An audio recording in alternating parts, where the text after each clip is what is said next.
Noon guys, ito yung order natin ngayong araw, December 9, 2024. Ito ay order sa atin ng Jaam Seafood Trading Commonwealth. Dito yan sa Quezon City. So nag-order sila ng special Bugnay Wine Don Carlos Piolo at Calamansi.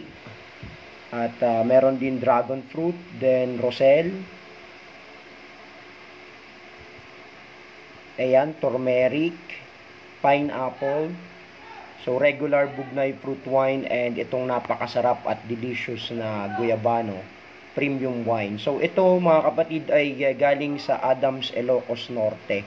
So, kung gusto nyo po nito sa Christmas party nyo, matikman itong ating local fruit wines. Napakasarap at napaka-healthy. Comment down below and papadalahan namin kayo nito. So, ito ay available through Grab and Lalamove. So, yun lamang po. Shout out sa